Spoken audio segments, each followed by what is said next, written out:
Good evening. I hope we're working here. This is Mike here. Good evening, Minnesota music lovers.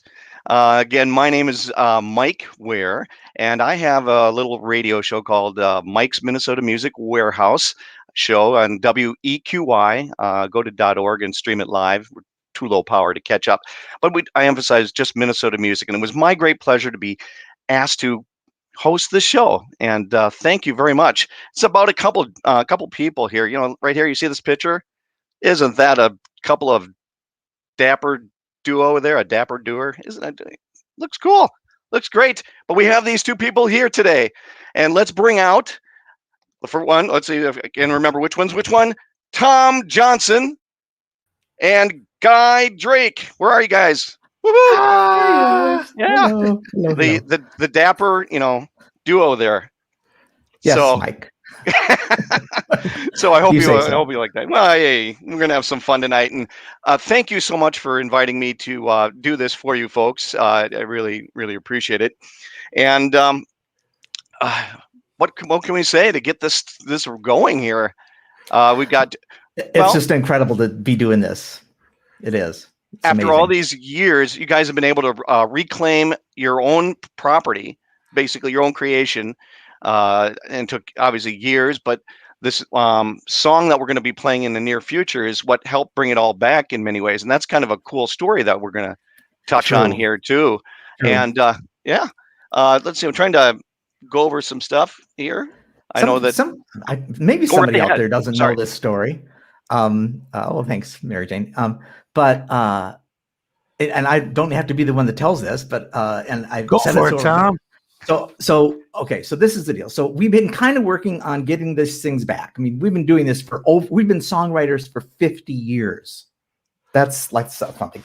And then so I'm actually I'm on the road. I'm down in Gainesville, Florida, and I get a text from my brother saying, "Hey, your song is on the Samsung commercial." And I'm going, yeah, right, and that's, no way. But about 3 hours later, I check in my iPad, and sure enough, there is this song, and it's on the Samsung commercial, and it's our song, and that's actually all there is on the Samsung commercial. And I'm going, oh my God. So I immediately text Guy and going, what do we do?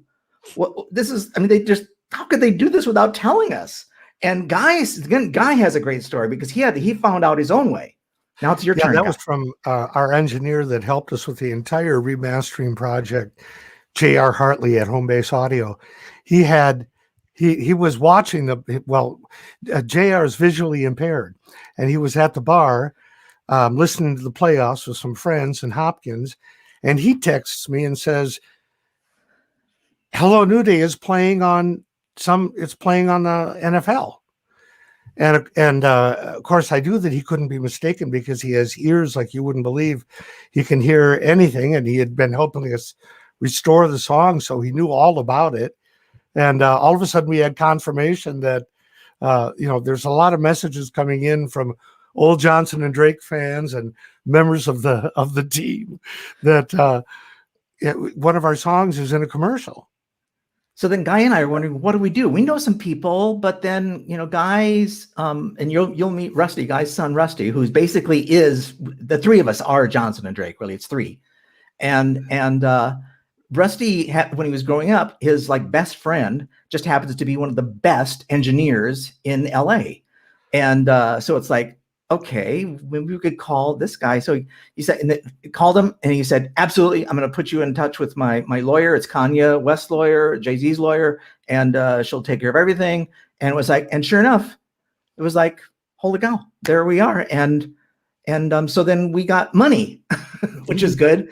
And so we were able to go in. But one of the things that the lawyer said is, if you could find those original contracts, it would be so much better. So then Guy and I looked, I forget that I didn't have them after 43 years. And then Guy and Nan, his spouse, are up in the attic, and they're looking through everything. And they found the original tapes for the Carry It On album, which is significant because that was really one of the things. They also found the contracts, which is amazing, but it's like, wow. Oh my God, so that really kind of went bingo, money, the original tapes. And then we found all the tapes of all the songs. And so as we do this is really a project Carry It On is really the second album in this project of 5 albums that we found and have basically been remastering this all. And then Guy and I we've actually written in the last 4 years more songs in 4 years than we had ever written before. So we have all this new material that we can't wait to share with everyone. But of course, we want to get all this other stuff out first. Johnson and Drake songs, on these recordings. So we're hoping that people are really looking forward to hearing them. And we've just had a blast restoring them and bringing them back. And Carry It On was a starting point. But this song was the real launch, because we just took the money that we got from them using it in the commercial, and we put it all into restoring our music and bringing back the old band and filling in missing tracks and going back to the same studios and working with the same people. It was just a blast. Yes. Yeah. Oh, so we should play getting a few people to respond there. All right. Some people. Thank you. I just want to make sure while all the stuff's coming up in front of me here is that if you have questions or anything you want to say, feel free to do so. I believe you do have to be an official member of YouTube to be able to put things in. So if you want to sign up, if you're already with Gmail and that kind of thing, go right ahead. We'll try to answer the questions if we can during the course of the show, and we should have a lot of fun doing that. Talking about questions, before we move on to the song, if you don't mind. Now, how did you guys come up with a name for the band? Oh, I definitely remember that. In fact, that particular name, this particular story, Mike, has affected my life greatly, because there's always times in your life when you have to name things. And our manager back then, basically, because we had, well, it's a long story. Okay, I don't know how much, but here's the deal. It was basically the name that has the least wrong with it. The least wrong with it? Yes. Yeah. That is my rule for naming thing wrong things. with it. Yeah. Okay. So there's one big. Basically, Johnson and Drake and Johnson, not Johnson and Drake. That's what's wrong with it. Well, that's true. I was saying And normally a lot of times you go We had to talk about particularly. that. So it'd be Johnson or Drake and Johnson. Right. It's just a thought. And I mean, but What's the other so point bad about going alphabetical? you could even drop the "and" and call it Drake Johnson. That would have been interesting. There you are. No, we were Johnson Drake. We were Johnson we Drake got it. for a long time. Yeah, right. Yeah, exactly. So now everybody knows, right? I really, it's true. I mean, I remember having that discussion. Okay, so it'd be Drake and Johnson and Drake, and I don't know how that actually came out. Yeah. So that's true. Fine. We did have originally the name of our band was Wing on Wing. Yeah. Really? And Very but cool. they just thought it was really, we were the 2 songwriters, and that was that. And I think also when record companies get you, they start seeing the band members, and the band members sometimes come and go, and they go look at the songwriters and go, you know what? We're just going to invest in you 2 guys for sure. So just call yourselves Johnson and Drake, and it'll maybe last We'll work with I it. don't know, 4 years, 5 years, not 50. Yeah, right. Oh, that's sweet. Yeah. Who Well, knew? should we get on and continue with the the song that helped let's bring play everything the about? song. All right. This is a Hello New Day we'll be putting on.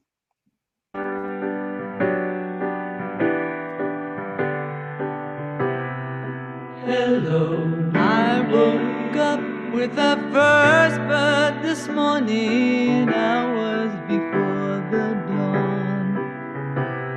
He warbled my drowsy thoughts away. Hello, new day. I looked out on a sweet sleeping city, dozing till the dawn. I followed the street lamps wink away. Hello, new day. Did you sleep well Monday? Do you remember turning into Tuesday? I do. I saw you through at midnight and waited with you for the morning light. I organized the fate of the moonshine, giving way to the dawn. I scattered the moonish beams away. Hello, new day.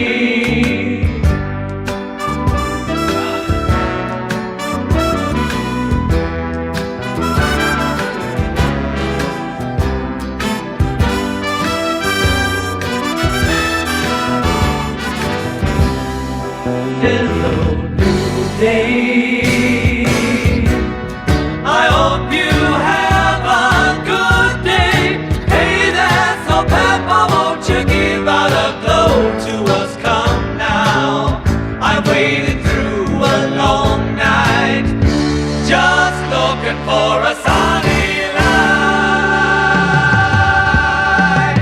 I sing out to a bold, happy sunrise. Good to see you, dawn. So happy to have these words to say.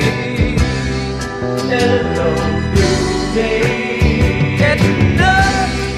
Hello, new day. Waking up. Hello, new day. Getting up. Hello, new day. Waking up. Hello, new day.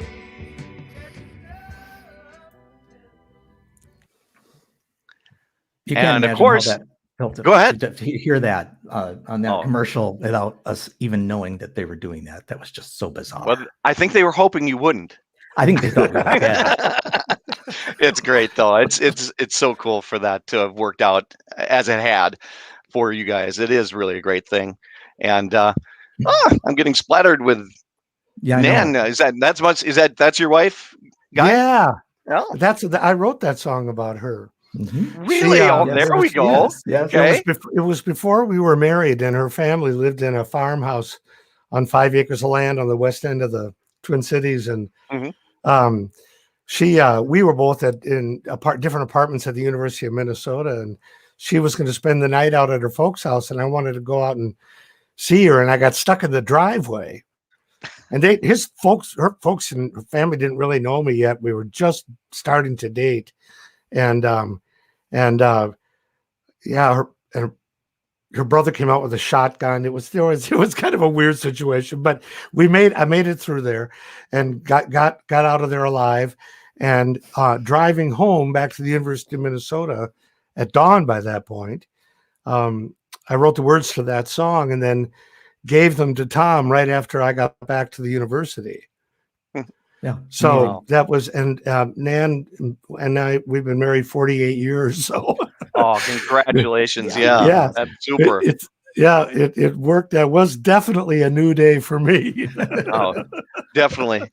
Now, I Right. was going to ask some other questions, and I don't know, I might have missed if somebody asked some question. I'm sorry, I haven't caught it yet. But thank you for all your statements so far. And some people have noted where they're from. So if you want to do that, hey, I'm from blah blahville. That's fine. Be great to do it. It's cool to find that stuff out. But this was the original recording was done in quadraphonic. Why was that? I mean, it's cool, but Excellent question. why was that done? So the record, the label, the original label was Ovation Records, and they were going quadraphonic. They thought this was the new best thing, the new thing, and not realizing that to really do quadraphonic, you had to have a quadraphonic receiver, and you had to have 4 speakers, not 2. So now we're spending more money there. And it's like, but you could do like Neil Diamond's, Song Sung Blue, where it would be like song sung, and then behind you blue. It would be like, it was like what? It's like, anyway. Apparently, people thought this was cool, and so they were doing this. So this was a new thing, and actually, that's kind of the whole point of this particular album is that the original album was quadraphonic, and people have 2 ears. I am a lover of stereo, and when I listen to stereo, it's like, oh my God. So I wanted we actually did a stereo mix of this a long time ago. And that's what we wanted. We wanted a stereo mix of this album. And that's what this album is. It's a remastered stereo of the quadraphonic album. We lost it for almost 50 years. Yeah. And then found it in the closet, and it was in basically perfectly good shape. It needed some repair work, but it was workable. We could do it. Here we are. Yeah, That's cool. And then now, Phil Hoffer, Mr. Phil Hoffer, he was involved in this, wasn't he? Herb Yes, Phil Hoffer. Yes, he was the original performer. In fact, actually, as long as you've asked it. So Guy and I, this is okay. Guy and I were friends in high school. We did lots of things together. We actually we wrote a musical called Genesis 6. And that was done at the Crawford Livingston Theater, which is in St. Paul. Anyway, and then Guy and I wanted to do a concert. So we had our great friend Hiram Titus, and we were going to do this big concert. And we had at McAllister College, we had 2 choirs, we had a full orchestra, we had everything. And it's a long story. Anyway, then we decided to make it smaller. So we rented out Theater in the Round, which is an old theater there. Mm-hmm. And for 3 nights, and we had 2 true grand pianos and a band, guitar, bass and drums, bass and drums. And then Guy and I, and we did that, and we had it recorded by Sound 80, which is the recording studio in town. And after they did that, they said, well, can you guys come in and just lay down a couple of tracks? So we came in, laid down a couple of tracks at Sound 80, and then brought us into Herb's office. And Herb says, you know what? I don't want anything to do with managing you guys or your agency or anything, but I want to do an album with you guys. We've done 4 concerts in our life at this juncture. Right. And all of a sudden, we're doing an album. And it's like, okay, that's a totally bizarre story, but at the same time, it's true. And so we got an agency. We found a recording label. There were many, but Ovation really wanted it badly. They were a Chicago label. And and that's why it was Quadraphonic. Oh my gosh, Shelley Siegel was at the McAllister concert. She just said, "Oh my God, that's cool." That was our first big concert. Oh my gosh!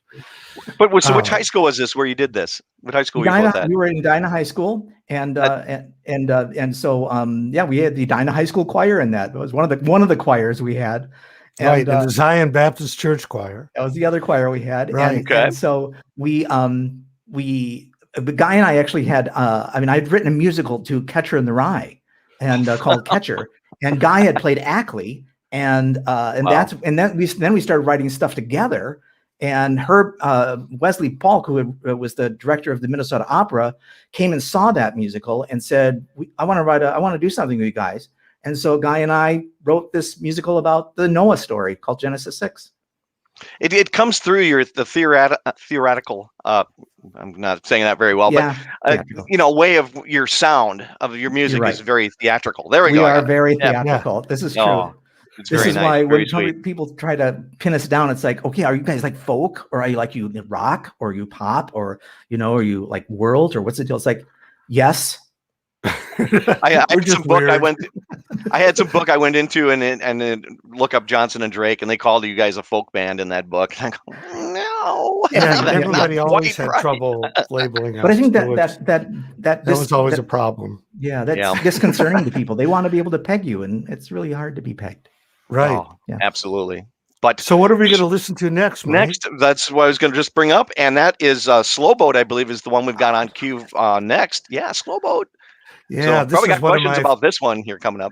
Great track. This is one of my favorites off of the album because it's got such great rhythm tracks, and this really came to life in the stereo mix where you can hear Bill Berg on drums and Billy Peterson on bass and Roman Gomez on percussion and Steve Wright on trumpet. You can just hear all of these great musicians. And it is kind of a kitchen sink, everything but the kitchen sink Johnson and Drake song. So true. Yeah. Well, let's go for it. Yeah. Ooh,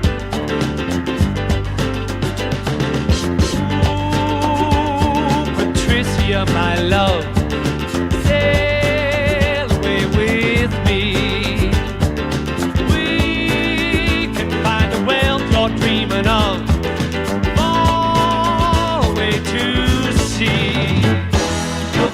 A treasure, find security. Anything you need to find will be there.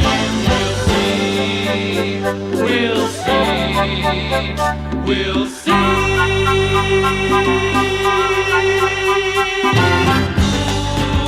Ooh, Victoria, my love,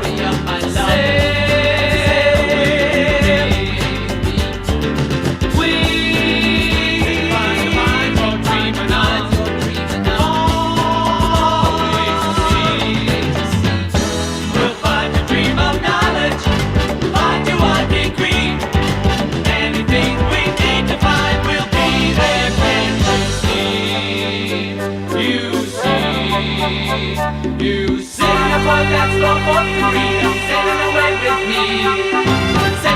aboard that stormboat to freedom, sailing away to sea. Sailing aboard that stormboat to freedom, sheet of my love.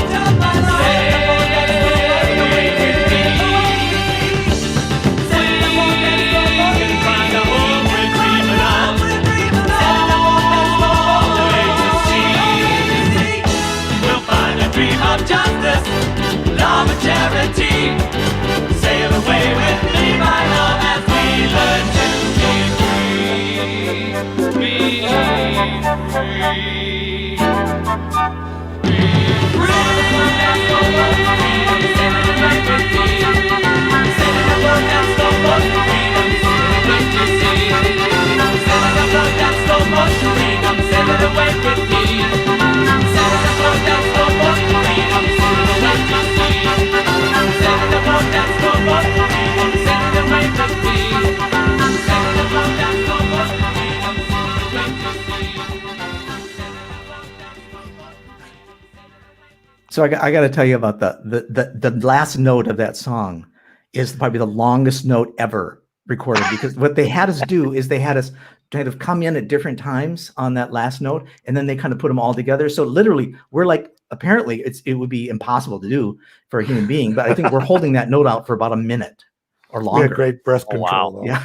Yeah, well, of course. Yeah. So we'll just Definitely, leave the track definitely. on track. Now, real quick, if I can, on this one.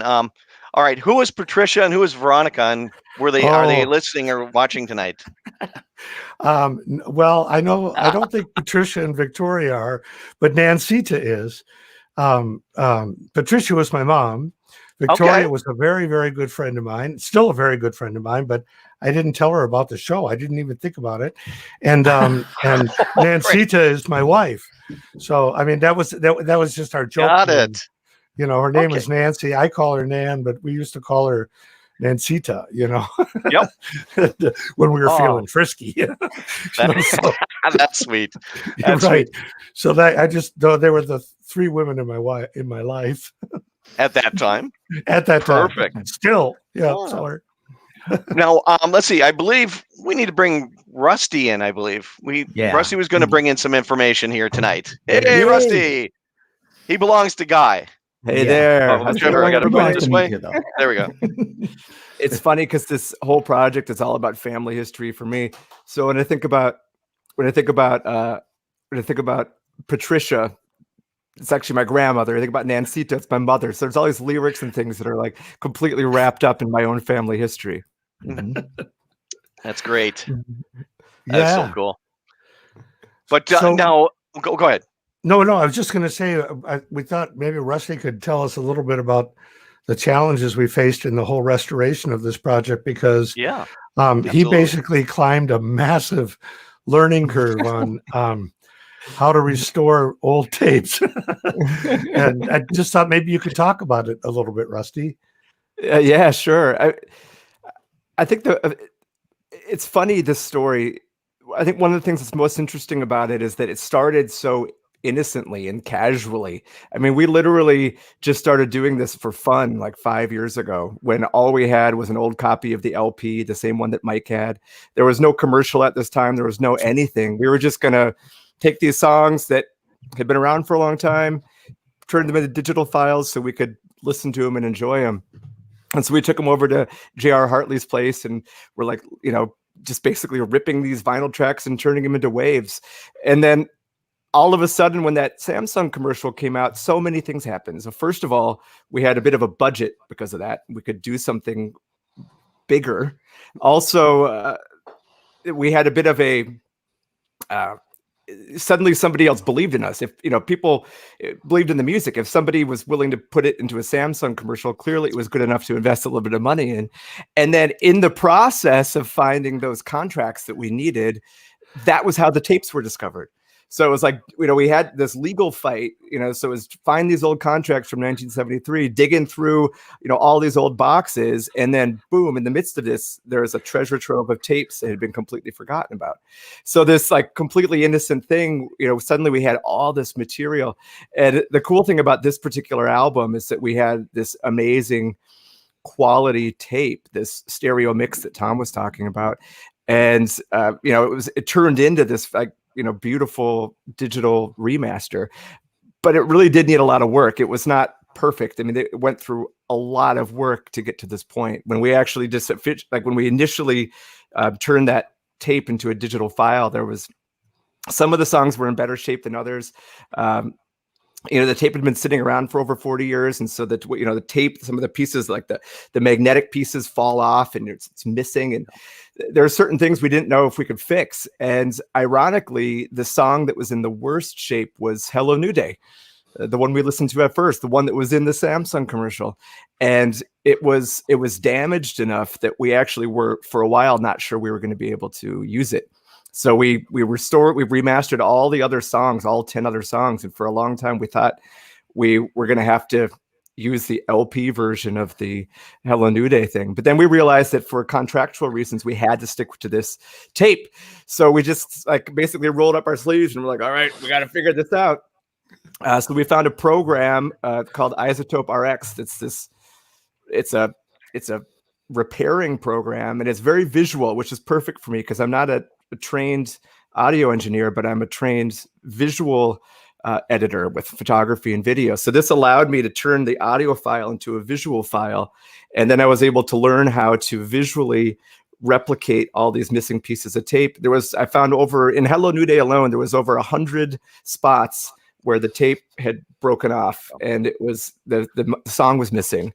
So it took months, actually. We just repaired it. It was like a construction project, putting it back together. I call it art. It's really similar to architectural restoration, I think. So, in the end, I mean, we're just so happy that we could bring it to life and that it sounds as good as it does. Excellent. Yeah. And it sounds like you've done a great job at it too. There's no doubt about that. It's really sounded super. Thanks, way to go, Mike. Rusty. Oh yeah, you bet. Now you're the executive producer technically on this, right? Is that the title they gave you? Great job. Yeah, that's what we ended up calling me. That's what he does. They had to give you something, right? Well, We're really is the just three of rock and us. rollers, man. We didn't There you have go. a producer. Now, I mean, we were talking about it earlier, Rusty, but that Twin Cities Music Community Trust. You're starting to talk about that earlier. Why don't you go ahead and talk about that for a moment? You're more familiar than I am, actually. So. Sure. So there's an organization that was created in the Twin Cities to help support Twin Cities-based musicians who are out of work, whether from COVID or anything else. And it's a trust, it's a fund that's been put together just to help people out. So we had set that up tonight. I know that we know that sometimes people are curious about things like a tip jar, or if people can contribute to anything. And we figured that if anybody wants to contribute anything, just contribute it to that trust. And, it just helps support other musicians in the Twin Cities community. That's a really good project, and there's a lot of great musicians here in town who are running into some issues that needs this assistance. So if you can help, please do so. But in the meantime, I think we're going to go on to some other materials here tonight. Should we do the Bill Berg video, or should we go to Goldie first? Which one would you guys think you'd like to do right now? Well, let's do Bill. Yeah, Let's do Bill? Bill Berg is an amazing drummer. One of the things that has struck me about this whole project when I saw this video, because we asked people to be on it, and Bill actually has a gig tonight, so he couldn't do it, but he said, I'll do a video. So, but it's just so great seeing him, and we played with Bill for years, and he was our drummer, and he certainly was the drummer on this. So it's really cool to, and I've seen the video, to hear his take on it, because, for him he says in it that he was nervous. It's like, oh my God, that's so scary. I guess we probably were all nervous, but it's like, Bill, you were? I mean, you're like the best drummer in the world, and you were nervous? Anyway, so. And he went on to have the world's most interesting career. He joined Walt Disney Animation, and he was just a giant there. He was the lead character animator for The Beast and the Beauty and the Beast. And they actually used his face to design the character of the Beast. Oh, I hope Bill's not mad at me. But he told us that one time. He told us that one time. Oh, but anyway, he's a great guy, and we haven't seen him in years because he got scooped up out in California by Disney, and that was that, And now he lives in North Carolina. Yeah, and now he's in North Carolina. So but he did send us a video. Yeah. All right. So Thanks we'd for love to coming, watch Bill. it. Yeah, let's get on. Hi, great to be with you today, even though I can't be there for the video connection tonight, the 10th of, what is this, April? It was the record we did 40 plus years ago. Great to be a part of this. Back to Sound 80 Days, I had just gotten out of the Navy and was doing sessions for Herb and Tom. All of a sudden, this big project of yours comes along with Ovation Records, Dick Shorey out of Chicago. And what a chance to do some great music, a great variety of music, even a Beatles tune I didn't know about. Personnel is great, 2 percussionists, Billy Peterson on bass. Tom, you're playing piano, of course. That's a part of the duo. And Herb in playing also, a bunch of string players and horn players and people I knew, people I work with. And I was a bit nervous, actually, to be honest with you. So this was a great occasion. I had done some wonderful projects in the 70s before moving to California. This was certainly one of them. I appreciate being a part of this today. I wish I could be live with you, but here's a little video. Great news is you guys are still writing, and I'd love to be updated with those new songs you're doing. And in the meantime, getting through COVID, Karen and I, my wife, and I have done well, getting gigs going again, which is what I'm doing tonight. And I can't be with you live, but anyhow, best of luck in the future. Hi to Billy, Herb, whoever is in this group today that's celebrating this great piece of music. So anyhow, you guys, great being with you, and take care. Much love from North Carolina. Hope to talk soon. Bye. Bye. Thank you, Bill. That's so Well, sweet. that was great. Isn't that was great? great. Oh, Yeah. definitely. So should we move right into Goldie? Because he was instrumental in some of that I'll say. song. Yeah. So do you want to tell this? Do you want to tell the story, or do you want to just move into it?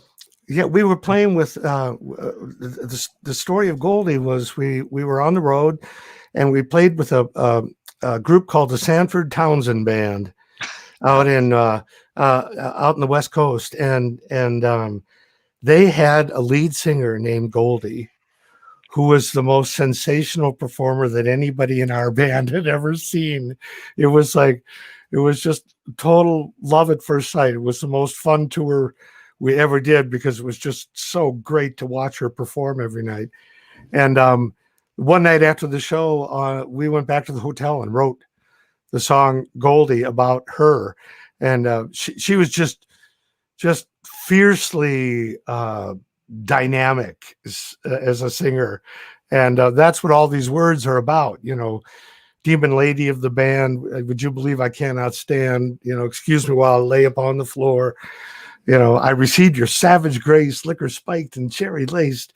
Excuse me while I dream about a score, and then no man in his right mind would dream to want to mount you, but I'm dumb enough to try. So, it was like, it's just all about. We were in our early 20s. Yeah, we were in our early 20s and we're watching this beautiful woman sing. Yeah. Oh Yeah, major. that's it. Yeah. It's it. Understand. Yeah. No, that is a cool story though. And should we go ahead and listen to Goldie now then? Yeah. Yeah, it's a great one. Oops, wrong one. I think we got. I like that song, but Doo-doo-doo. That's the things that happen when you're running a show like that. Here we go.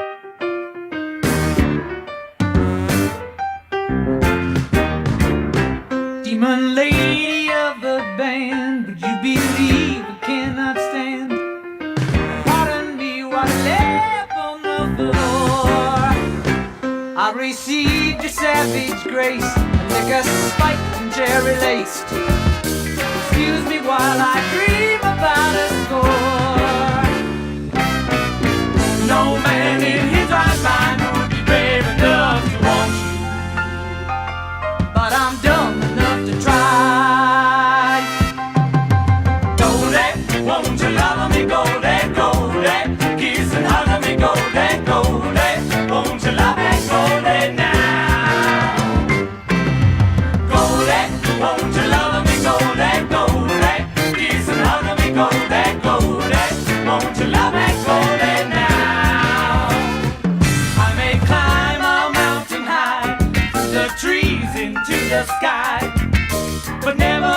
would I dare to match you, Goldie? I may have no need to fear that you have power nuclear. I'm a reactor for your golden energy. Goldie, won't you love me, Goldie, Goldie? Kiss and hug me, Goldie, Goldie. Won't you love me, Goldie, now?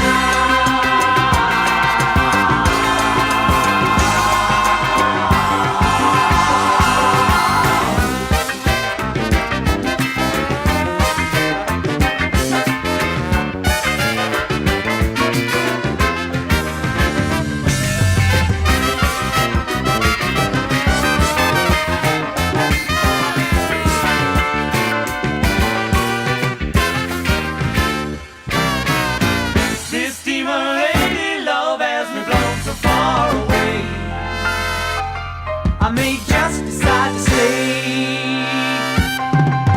Goldie, won't you love me, Goldie, Goldie? Kiss and hug me, Goldie, Goldie. Won't you love me, Goldie, now? Goldie, won't you love me, Goldie, Goldie? Kiss and hug me, Goldie, Goldie. Won't you love me, Goldie, now? Goldie, won't you love me, Goldie, Goldie? Goldie, kiss and hug me, Goldie, Goldie.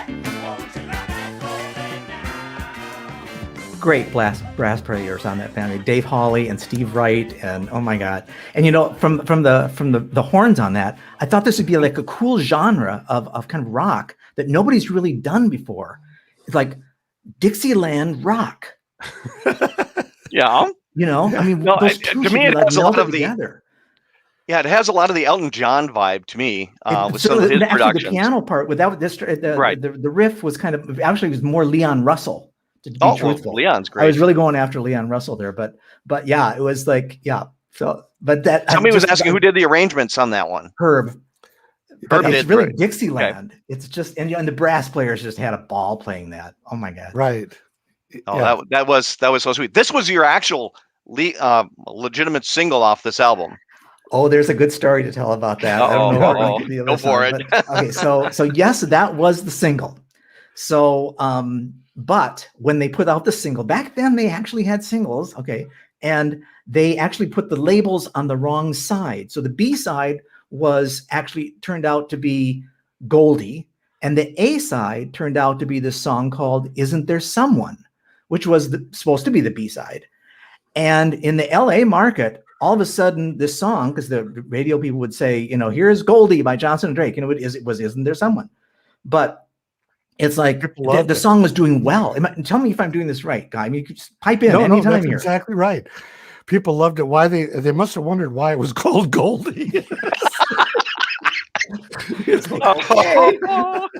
Isn't there some? But it was like really rising. It was like it was popular. It was like people were really doing it. And then the record comes It out. was Oh my a God, we made a Billboard mistake. pick hit. It was a Billboard pick hit of the week. Yeah. And it was wrong. It was wrong. And it was the wrong one. And I noticed that Neil Bond had mentioned earlier in the night about Doug Noble, who is down in on Beach, Florida, and he got it to be the #1 song in the community there. I saw that. That's so cool. That's It is just cool. good to hear that kind of stuff. It's really fun. Yeah. But well, let's see. Should Searching we for move Sugar on? Man. Go ahead. We should move on to something else here, right? Let's see. Next on our agenda, I think, is the song you were just talking about. The song that was accidentally shown as the A side, or when it should have been the B side. I've heard so many of those kind of stories before, and I even run into them when I'm collecting the 45s. Yes. Find out that's not exactly what it said it was. But hey. But this other one, it's again, Isn't There Someone? And this has one of the cooler thoughts. Anyway, I'll put it down as a thought because it's not technically a rhyme at this point. But I have never heard that said or thought before. Okay, I have never heard that said or thought before. So just it's a rather cool thought I hadn't heard before. Yeah. I just, where did that come from? I don't know. No. There you Oh, go. come on, Guy. To me, it's about trying to find your own vision. Yep. And you want to really have it be your own voice, not someone else's voice. Right. That is what the whole song is about. Just wanting to be recognized for who you are, and people really related to this song. I had somebody contact me at one point and say, "This song got me through my teenage years." So it resonated with people. And it deservingly so. It's another great piece of music and writing actually that you guys put together on this one. So I here really liked isn't- it. That's why I pointed that out. But go ahead. So here isn't Goldie. Pick hit of the week. Isn't there someone? Yeah. Oh, that's so sweet. By the way, I apologize for the wardrobe change here, but I thought I'd be dapper like you guys were on the cover, I love of your it. album. See, Yeah, You just need that winter button that says I'm jacket basically on. a warm person. Fur jacket. That's what that button says on guys. That's cool. Yeah. That's cool. But anyways, when I first learned about you guys, actually probably at least 5 years after this, it was probably around 78-ish, when I was going through a record bin, cutout records, unfortunately, at one of the record shops down in Dinkytown, and picked that up, and I saw Quadraphonic. It's sealed, but it's only about $1.99 or whatever it was at the time. I'm sorry. No. But that's where I first heard it. I was at the University of Minnesota. I was on the track and cross country team, so we were just a block away basically. So I'd always go through there and pick up music and stuff and see what's going on. So to start. But yeah, that's when I got it. So I've had it since 78 anyway. Yeah. I think the last version I bought was with Ed, my brother-in-law, and we found it in some Chicago record store. Yep. Very cool. Yep. Very cool. All right. So should we play this one? Yeah, let's get it.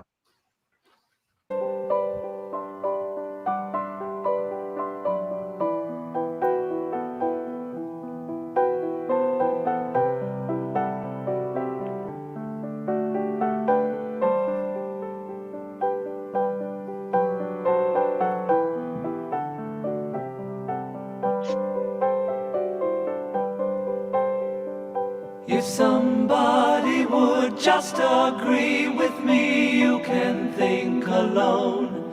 If I could only think in such a way that someone might say to me, I have never heard that said or thought before.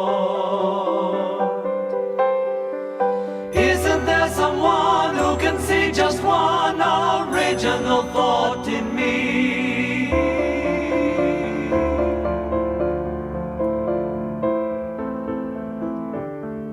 If I could only see the way to be a discoverer, lay a virgin footpath on the earth, and feel the soil reach up and speak to me.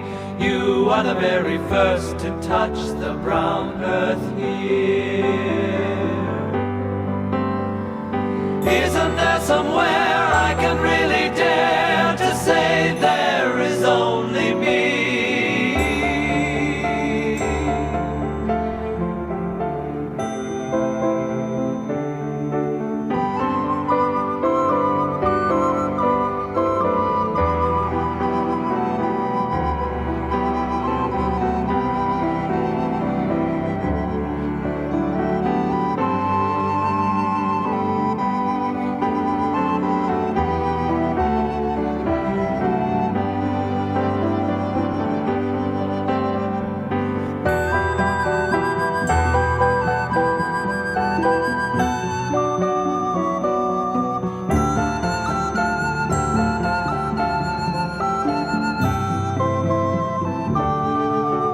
If I could only recreate what I see inside of me, if I could only paint a feeling real that someone might say to me, I see a heart in you I never knew to be.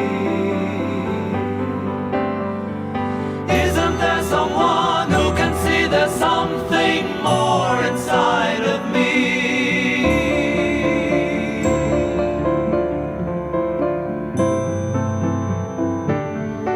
Isn't there somewhere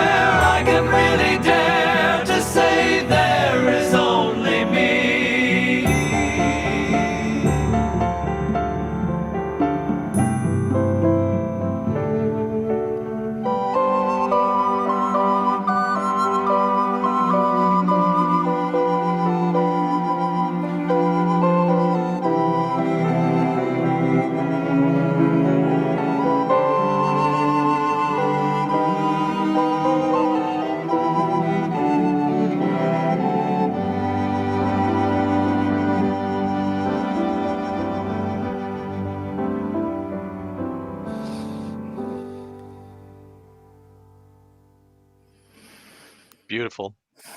Beautiful. Yeah. Hmm. That's super. Yeah. And I know the guy's smiling. He knows he likes that. That was Yeah. again a great piece of work, you guys. I Thank you. really like it. And I saw again Neil Bond. I happened to notice his little comment. He said he's telling you it was a masterpiece, and it certainly is among the best recordings in early Minnesota history. Thank you. So Wow. nice job. You Thank you. bet. You bet. There's You see me smiling because every time I listen to this Mhm. restored mix of these songs, I just start smiling after 50 years of listening to it, on a record with pops and hisses and Mine only had everything a else, couple. to hear it so clean. Yeah, I know. I didn't mean that. But anyway. It wasn't a personal. Yeah, no. But why don't do this for a second? Again, that was a great music. But besides returning to being rock stars again, what have you guys been doing in your lives since the beginning? Great question. Tom, you go first. Okay. I gigged with a bar band in Minneapolis for a long time, and actually called that band Wing on Wing. So, but just basically doing covers and not original stuff at all, and did that for a while because I just didn't want to stop being a musician. Finally, I needed money. I needed extra money. And so I was like, okay, I'm going to have to actually get a job. So I went to City Pages, which is still cool because it's still there.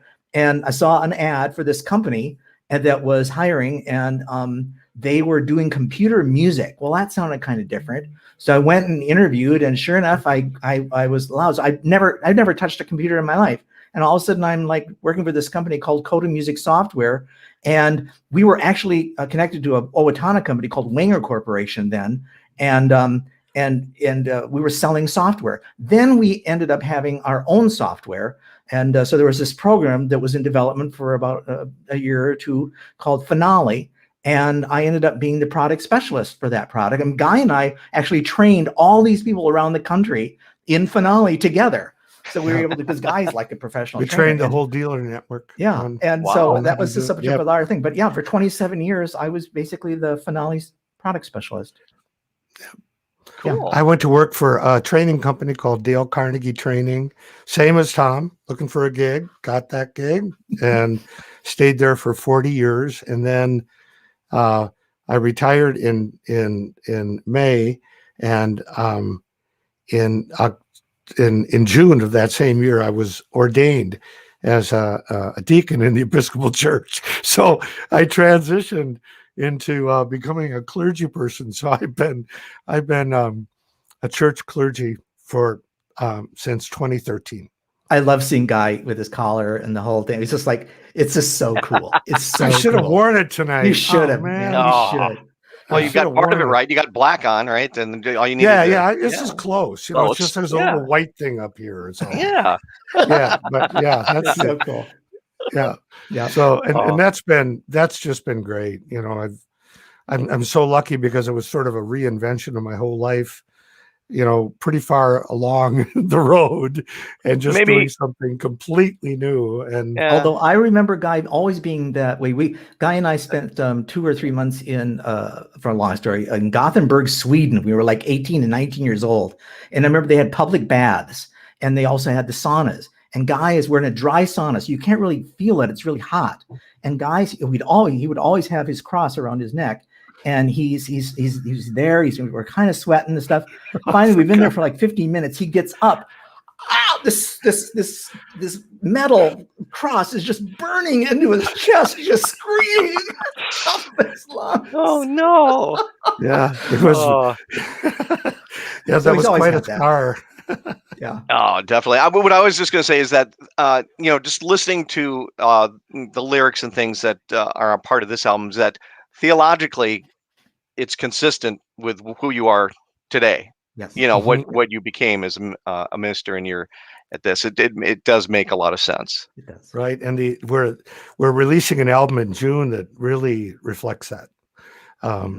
This was an album that was completely lost. It was never released, but it was totally recorded and finished, and called Migration.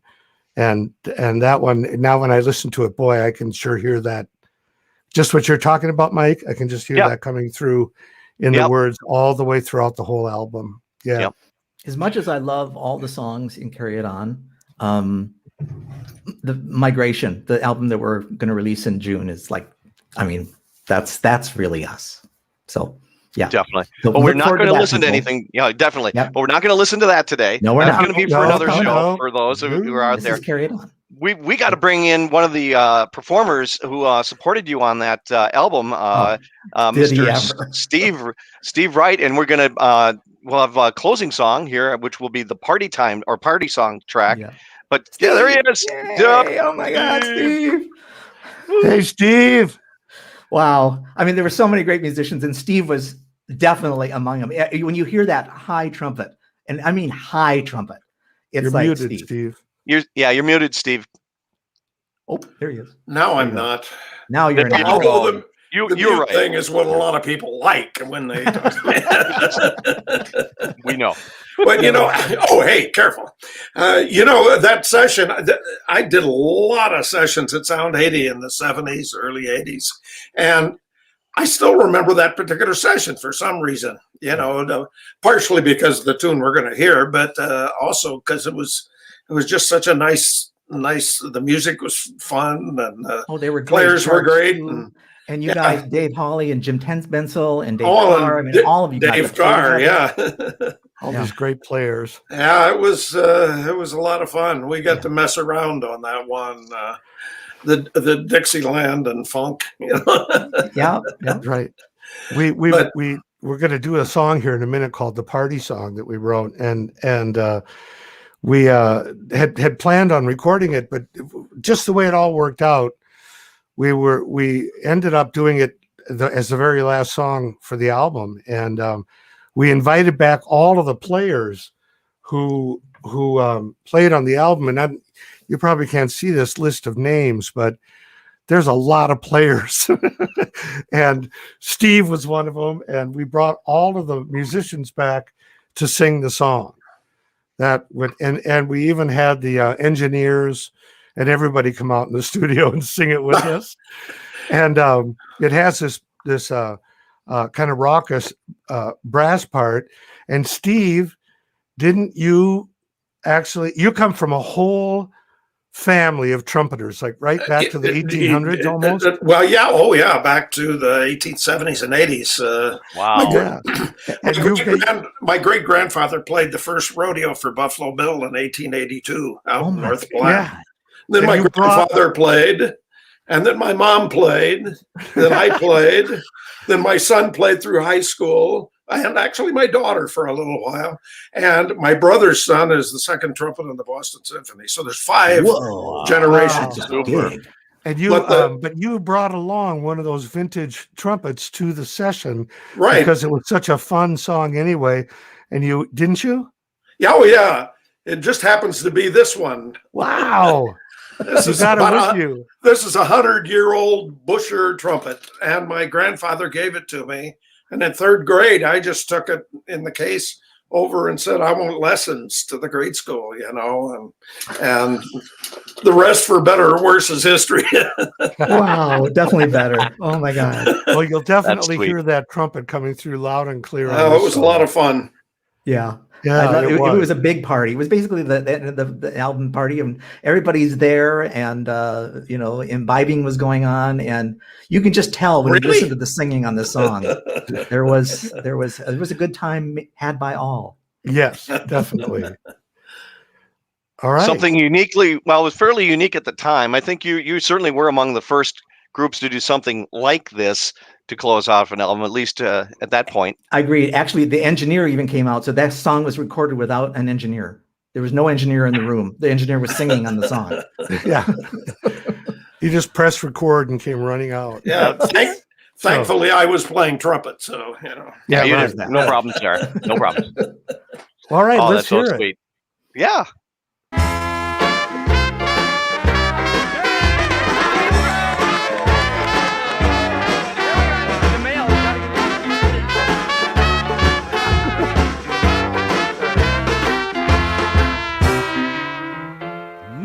Carty called today, said there's a party on down the bay. You call Paula and you call Nan. We'll get there just as fast as we can.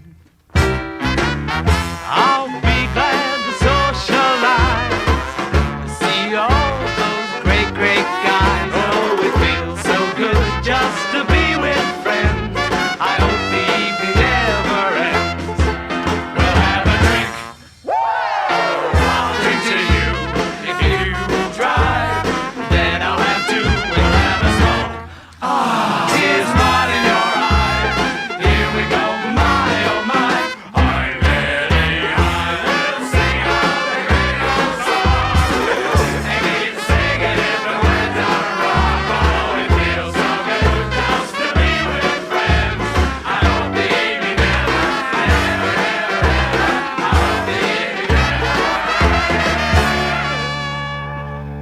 I hope the evening never. I hope the evening never ends.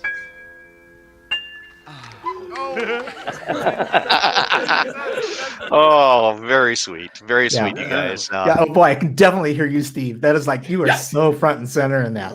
Awesome. Awesome. Well, somebody had to take the lead on that, right? Yes, of There you go, course. sir. Yeah. Yeah, I am a That trumpet is player, perfect. you know. There is that. Right. Oh my God. We won't Yeah, go any oh, further with that good. one. But anyways, what? But anyways, I don't know. I think has everybody had a good time tonight listening to this great little production we put together here? I think you guys have been I have. fantastic. I really have. And thanks to everyone involved in bringing this out too. Everybody, Rusty, Ellen, you, Mike. I mean, just, oh my God, everybody, Latrice, Top Figure, everything. Yeah. Remember, we wouldn't be here if it wasn't for you two. So keep that in mind. There's that. Yeah, Yep. right. But anyways, are we anything else you'd like to say? Just that this was we wanted that to be the last song because this is the Carry It On remastered launch party. Get it? See, it's a launch party. And we played the party song. Exactly. Oh, yeah. The connection. Yes, indeed. Yeah, we were like, it's subtle. You don't pick it up right away, but it's there. It's there. But ultimately, we are going to be carrying it on. We are. Yes, we are. It will carry it on. So right. We've got 3 more albums to release this year. So what about the other one? Wasn't there something else? I thought there was 5 total. There's one already. There's 2 that are already out. Including this one. This one is available now on iTunes and Spotify, and it's called Carry It On Remastered. There's an album from 1985 that's also out on all the streaming services called Johnson and Drake. And we also we did the world's quietest, softest launch for that one, like 2 years ago, just to see if this all worked. And we've never really pushed that one at all, but it's a great album. So I would encourage you to listen to it. And that was also lovingly restored. Mm-hmm. So, and then we have 2 more. 3 more coming out this year: June, October, and December. All right, we'll get to do this some more, maybe, huh? Oh yeah, we'll do this with each release. This is just the beginning. Yeah, we want to have a launch party for every one of them. Why not? Absolutely. Right? Yeah. I hope everybody agrees that's watching or listening today. And do we think we got it made? I think we did it. I think we got it made. So thank you, Mike. Oh, you guys, thank you so much for asking me to host this event. It's been a great pleasure, my career, little as it is, and we'll do this some more hopefully here in the near future. And I hope you listen to the show. By the way, I did play 9 of the tracks off this album on my last show this past Thursday, which you can catch on SoundCloud, and you can hear almost the entire album. But a lot of other people too from the metro area here and Minnesota in general. So thank you. But anyways, thanks for keeping Minnesota music alive, Mike. Seriously. I mean, all these bands that you're playing from the 70s and 80s, we all appreciate it so much. It's just, I love what you do with your show. Thank you. I really appreciate that from you guys. You bet. All right. So should we say goodbye? Adios. Yes. Hasta I hope the evening never ends. But